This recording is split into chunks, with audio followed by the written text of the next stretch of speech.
Welcome all. Today we are going to design a hardware PCB, which is nothing but an output of hardware PCB called Gerber files.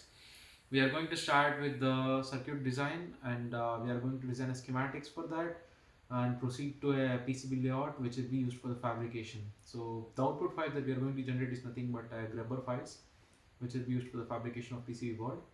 We are going to learn the detailed steps that is being carried out through the hardware design. So welcome to the video. So guys, before moving to the PCB design, I'll just walk you through the process that we are going to follow to the design of PCB hardware. So the first step that we will be following is the requirements analysis. So requirements gathering. Basically, in industries, we normally get the requirements from systems engineers, and systems engineers would have provided a generic requirements based on which the hardware design engineers will derive an internal hardware design requirements of the PCB. The next step would be involve circuit design. A designing of circuits would involve logics that has been taught by the developer or the hardware PCB board designer. And then the circuit will be designed in a software tool which will be then used for simulation of the circuit. So circuit that we have designed in software needs to be tested to make sure that the connections or the proper kind of components are being used in the PCB layout. So after the schematics is designed in the software and the circuit is simulated and tested, we will be deriving a kind of PCB layout. So the PCB layout will be followed by the simulated circuit. Simulated circuit can be easily converted to the PCB layout, and once the layout is created, the components will be placed in a PCB board that we have to fabricate. So during this process, there will be something called as rat's nest lines, and these lines are the lines which are showing us the connections during the routing process. Moving further, after the PCB layout is actually perfectly routed, we are going to get the output of the PCB as called as Gerber files. So these Gerber files are the files which will be used for the fabrication of PCB. And moving further, we are going to test the board and software flash to it to bring up the board. So this is how the process of PCB design goes through. And so today, let's design a PCB board and understand how well the PCB can be designed. So let's go through. So now let us design the schematics in Eagle PCB software. So for time being, let us assume that we have got a system requirements to design a non-inverting operational amplifier. So non-inverting operational amplifier will have a Vin, that is V input, directly fed to the non-inverting terminal, and the feedback control is performed by providing the output signal directly to the negative terminal with the help of a feedback resistor. So by this way we can achieve the non-inverting op-amp circuit. So currently I have launched the Eagle PCB software, which is a free version. Under this we will have a new project in which we are going to design a non-inverting operational amplifier. So I have created a new project, and in this new project I am going to rename the project as a non-inverting amplifier. Okay, so we have renamed our project. Now after renaming, we need to add our schematics to the project. So for this I am going to create a new schematics under my project. So once the new schematics is selected from file, we have to save it, and when we save it, it goes under the project that we have created. So for example, here if I try to save it, it asks me the path and the name of the schematics that has to be provided. So let me rename it as a non-inverting amplifier. Okay, so now this is our layout, and here in this Eagle PCB layout we have the toolbar in the left side, and we have the main panel where we are going to design our schematics. So to begin with, let us first add the components that are required for the non-inverting operational amplifier. So the first thing that to note here is, if we want to perform the simulation, we need to add the spice components, so which is actually a part of a package that the Eagle as software has provided us. So let me look into the spice components that we are going to use now. So under NSpice simulation, I have the spice components. So currently, let me choose an op-amp and place them. So this is my op-amp, and moving further, let me add two resistors. So one is for the feedback resistor, and the other one goes to the ground. So I have taken two resistors components, and so what else do we need? So do we need the supply? Yes, the supply has to be fed directly to the non-inverting terminal of the operational amplifier. So for that, let me choose the supply from the toolbox. So here I have voltage from NSpice component.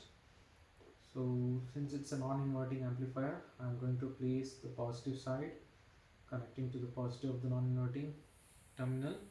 So by this way, we have connected supply. So let me add the ground for it. So the ground will be this one. Yes. So if you can see, we have added all the components and placed them. So after the placing of the components, we need to connect them together.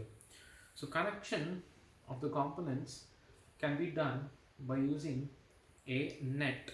So a net is actually present on the green color, so as highlighted in the screen. So we have to use the net to connect the wires. So just zoom in so that the mark or ending point of the component is highlighted. So let me connect my positive terminal to the non-inverting terminal of the op-amp. Similarly, let me connect the output of the op-amp to the feedback resistor. So by this way, we are providing the feedback control to the op-amp. So if you're not able to see, try to zoom it a bit and make sure that it is very clear. So as you can see, when I connect it to the uh, exact mark, so you're able to see that there is a kind of dot appeared. So that means the connection is proper, and it is properly connected. So let me connect the other terminals. So this is the feedback resistor, which will be connected to the inverting terminal.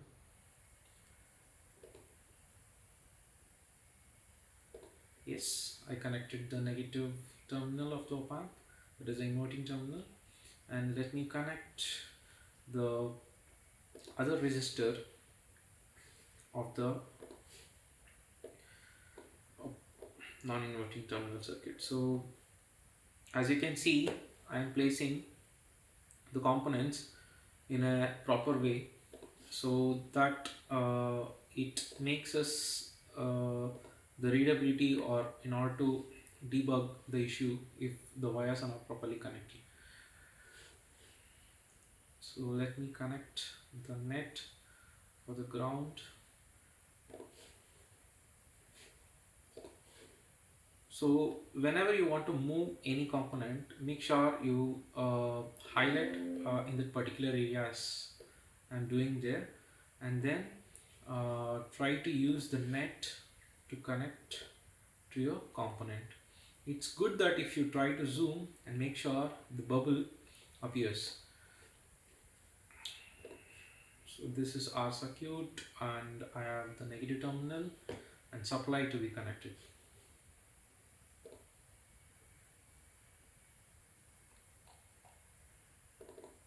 Yes, so we have a proper connection there, and then the last thing that I have to connect is the supply terminals.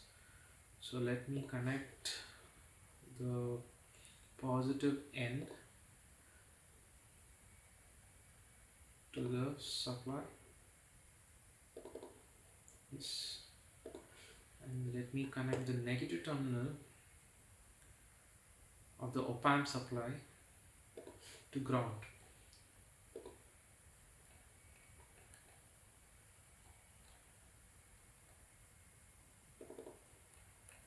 Yes. So if you can see, I have made the proper connections of non-inverting operational amplifier circuit. And here, as I told you, in order to simulate the circuit, we need to use spice components. So that is what I have used currently in order to simulate and test it. Before simulation, we have to provide the values to our components that are placed in the panel.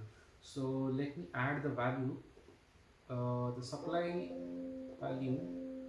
So just give me a minute. So do we have any errors? Okay, so we have some errors. As you can see, uh, these are not errors, these are some warnings. So it says that the power on X1 VD connected to NS1, that is fine. And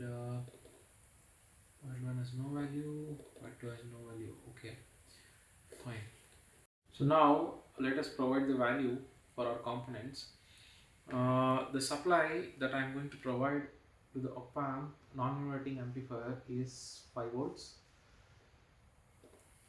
And let me name the resistor R1 with 1 kilo ohm.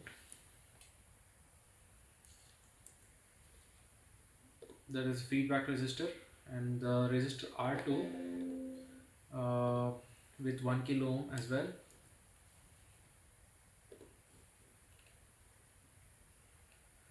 So this is our circuit, and as we saw the errors, we don't have any errors as such. The errors are 0, and we have some warnings, so which is fine. So our circuit schematic is ready now for the simulation, and let us simulate and visualize the outputs. So we are done with the connections. Now let us simulate the circuit and let's see the behavior of the non-inverting operational amplifier.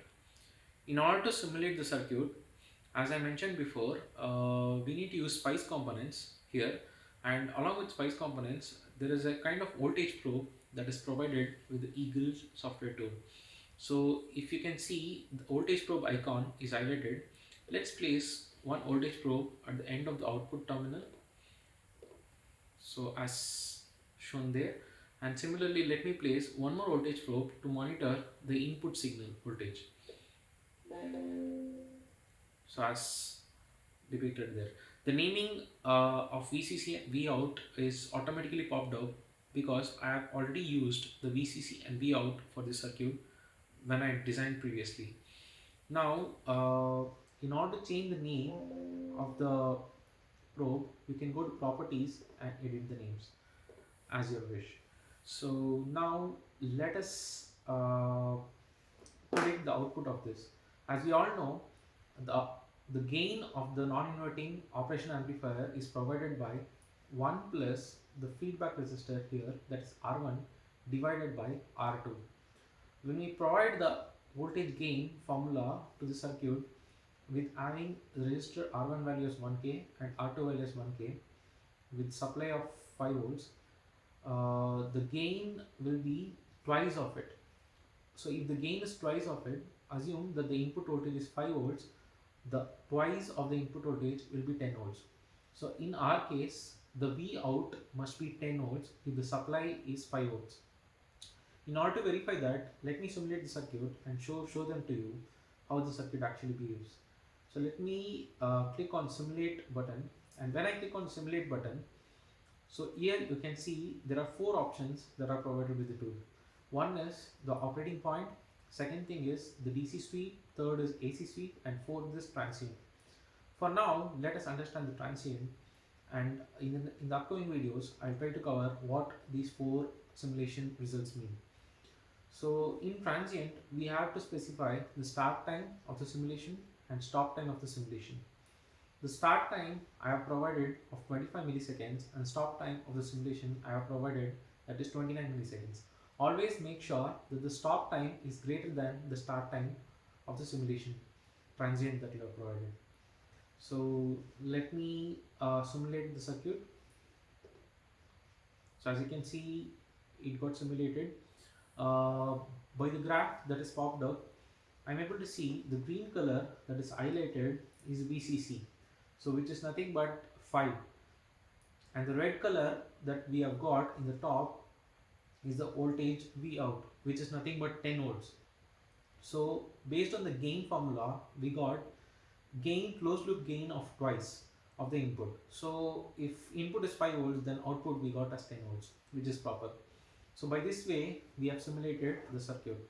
The next step would be to design the PCB layout for the circuit that we have simulated. Before designing the PCB layout, we need to make sure that the components that we have used in the schematics has footprints associated with them. So the library that we have used is NSPICE simulation, which by default doesn't have any footprints in them. So if you see any component, there is a symbol here, right side of it will be the footprint. So in our case, the library has default value, so that doesn't have any footprints in the library by default. We need to create them. In order to do that, I will show you one component, and you need to perform the same process to all the components that you are going to use in your schematics. So in order to add footprint, go to the control panel. In control panel, you will be able to browse your libraries. So the library that I have used is under managed libraries, and go to Eagle PCB. Just browse the NSPICE simulation library. So this is the one. Let me open the library, and after you open the library, you will get multiple tables. So you have three tables. One is device, footprint, and 3D package. So for now, let me add the footprint. In order to add the footprint, click on add footprint and then import. I will currently import the existing footprint from other libraries. So let me take a dual inline package footprint, so this one, and import it to my library. So once you have done, the footprint will get imported, and again, in order to go back, click on table of contents. So we have the footprint added here, but we need to link them to the particular component. In order to do that, just click on the component you want to link and right click on new, add local package. So that footprint is popped up here. Just click on that. Your component is now linked with the footprint. So after footprint is actually linked to the component, you need to connect the pinouts. So if you see the pinouts of 741 IC, we have 5 pins in it. One is inverting, non-inverting, V out, V positive, V negative. So in order to connect them, the pin number 2 is for non-inverting terminal. So let me connect that. The pin number 2, that is N negative, is going to pin number 2 on pad table. So let me connect that, and positive is actually connected to pin number 7. Let me connect that as well. So that is positive pin. No, so P is actually the non-inverting terminal, which is going to pin number 3. And VDD, that is the supply, is actually going to pin number 7. The V out is actually pin number 6. And finally, the VSS from the pin out, I am able to figure out that it is pin number 4. So once this connection is made, your component is actually linked to the footprint, and the connections of the pads are also made. So just save it. When you try to save it, you need to create a new library. So I am renaming the new library as NSPICE new. Then save it. Once you have saved the library, go back to your schematics circuit and then click on add part and browse your library by using open library manager. Click on in use, then add your library. So my new library is NSPICE new. So once you get added one libraries, close it, and then browse for your new library. So my new library is nspice new, and if I click on op-amp, I should be able to see my op-amp symbol and the footprint in it. So just replace this component in your existing circuit, and once you have done the same process to all the components that you need in your schematics with the footprints, you will be able to generate the schematics. So next, let us see how to generate the schematics, the PCB layout from the schematics. So now let us design the PCB layout and generate the Gerber files from this. In order to generate the PCB layout from the schematics, there is an icon in the top which says generate or switch to board. Just click on it and it will prompt you that there is no schematic, do you want to create a new one. So just click yes, and once you have done, you will be able to see the components with lines. So these lines are called as rat's nest lines. Just select them all and place it in the center of the board like this. So once you have placed them, now you need to place the components properly. So let me place the op-amp in a proper position, and then this is our output.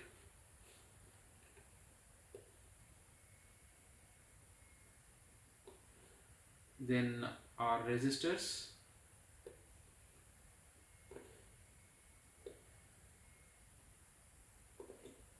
and our supply,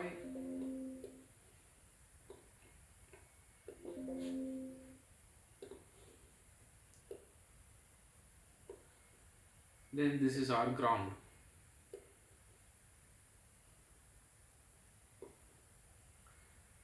So finally we have placed the components into their respective locations. Now if you need to rotate any component, just click on it and it will show you how to rotate.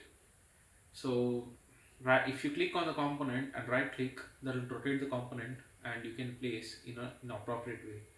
So I have placed the components on the layout. Let me show you how to route the lines. So in order to perform the routing, there are two methods. One is auto routers can be used, which will perform the routing automatically, and second thing is we can route by ourselves manually. So this is a single layer PCB. There is an icon in the left side of the toolbox called auto router, and if you click on it, it shows one is top and bottom. So since this is a single layer PCB, I'm going to put it as not applicable, and the effort can be high if you need more precision. So let me continue and generate the auto routing paths. So once you give continue, it will ask you for a process to start, and let me start the auto routing procedure. So if you see, it has found the best path of routing, and this is our auto routed PCB layout. In case if you need to perform manual routing, you can even do that. So let me evaluate it. Yeah, it is fine. So this is auto routing, and if you want to perform the manual routing, just click on the route a wire and connect your components like this. So whenever you click on any kind of connections, only the component which needs the connection will be highlighted. So in this case, it has to be connected to the negative terminal, so only negative connection is highlighted.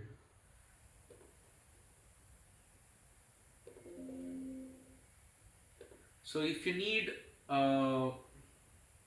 proper connection, please try to zoom a bit and make sure that you are connecting to the proper component like this. So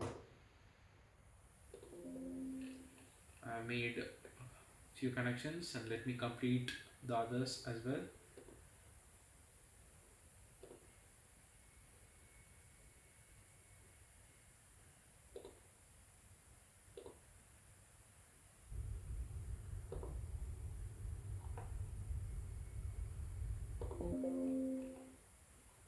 So we have last three connections to be made. Let me complete them.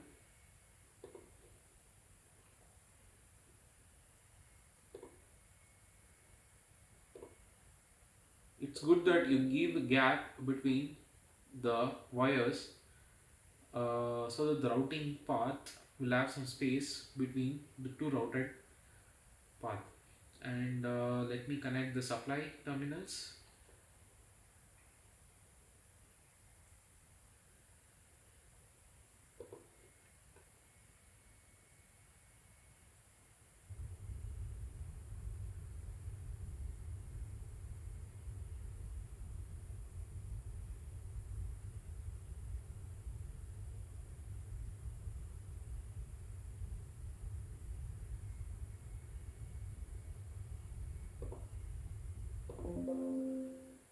So the final one. Uh, in most of the cases, the system will show you, the software will try to show you the best path that is available. So in my case, it is showing the best possible path for my connections.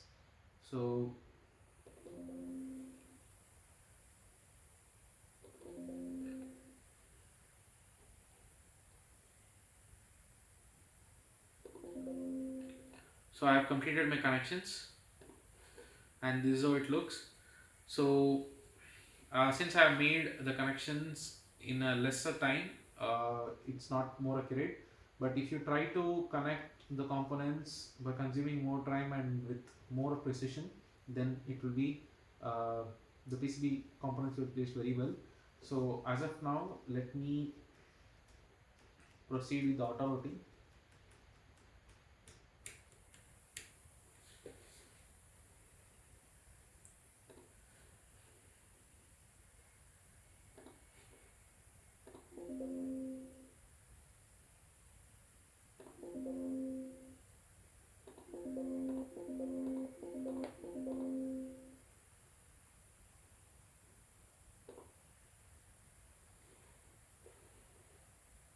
Yes, so the connections have been auto routed. And now, if you see the manufacturing, you will be able to see the actual PCB board, like how it looks when it is actually printed. So